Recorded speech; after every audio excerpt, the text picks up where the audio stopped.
Good morning, good evening, good afternoon, good night, whatever time of day this video finds you. It's your boy Jay, and once again, we are talking about huge spectacle monsters coming to Monster Hunter Wilds. Okay, so a while ago, I had made a video prior to even the first beta, right? Judging by the intro of that video, about I think maybe some of the larger spectacle monsters are just going to be too big to fit what Wilds is trying to accomplish, right?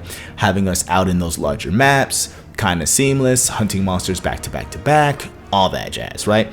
And I was kind of right. Like a lot of those monsters, as Wilds is right now in its 1.0 state, don't really fit all that well, right? However, things have changed. I've gotten the chance to play the game, beat the game, enjoy everything it has to offer.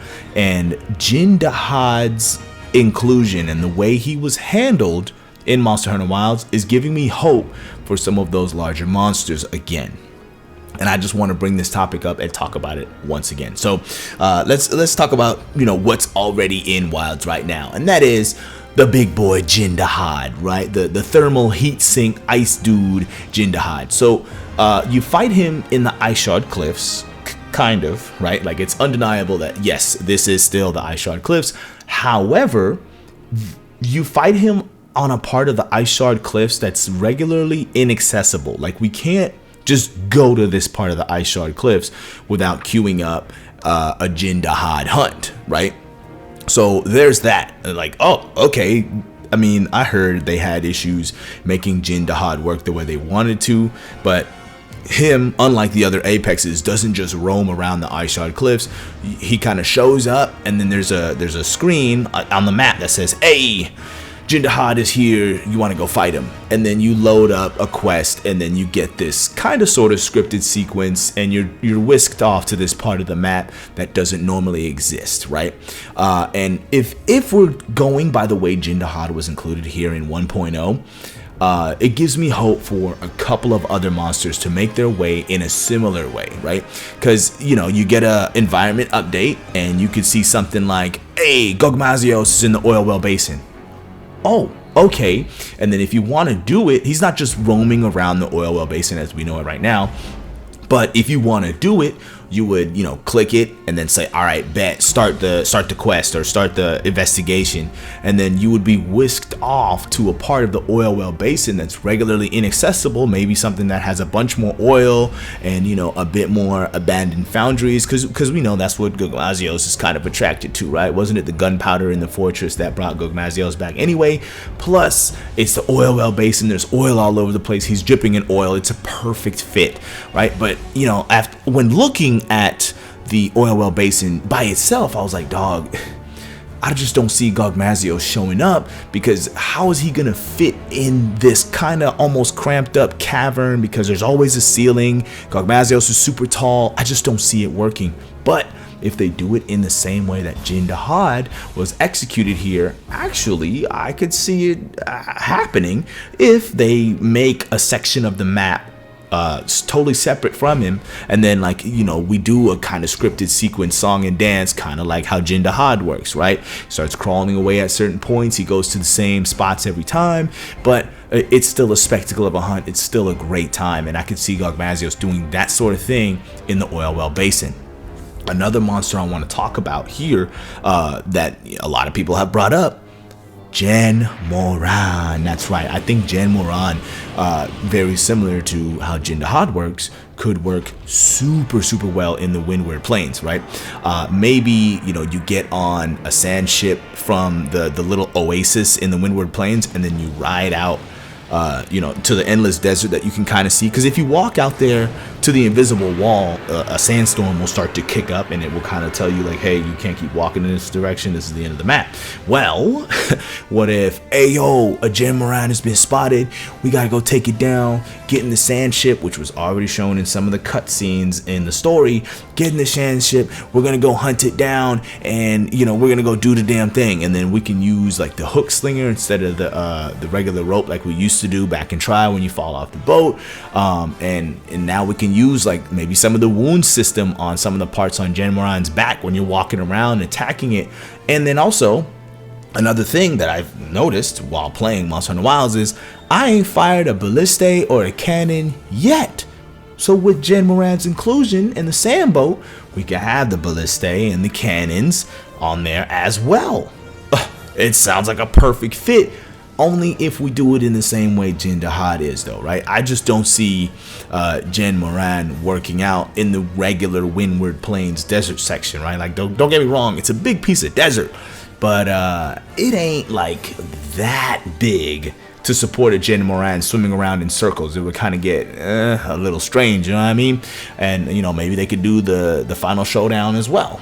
Boom, I could see it working if they carve out a piece of the map and make it, you know, maybe you put a makeshift camp right by the oasis in the Windward Plains, like I said, similar to how Jin Dahaad's hunt starts, and boom, you're on the sand ship and you go. Or maybe there's a makeshift camp in the basement of the ship, and then you go upstairs and boom, it's time to hunt. That'll be cool too. Another monster, gigantic monster that I think could be super unique if they do it right, would be Dalamadur. Now, we're gonna enter some super spoiler territory here, so if you haven't beat the game yet, I recommend you click off. Thank you for watching up to this point. Happy hunting and all that. But if you have beaten the game and you've enjoyed everything it has to offer and you want to talk about some spoiler stuff, then let me carry on. So, Dalamadur, I think, would be a perfect fit for the ruins of Wyveria, right? So that map kind of reminds me of the Rotten Vale, actually, but just upside down, right? So the Rotten Vale in Monster Hunter World, the top part of it is supposedly the skeleton of a mature Dalamadur, right? Which is why it goes in a circle, and you can see the bones, and it's very circular and spirally, right? But ruins of Wyveria, towards the bottom is a huge spiral, almost like a helix, right, surrounding the big old dragon torch.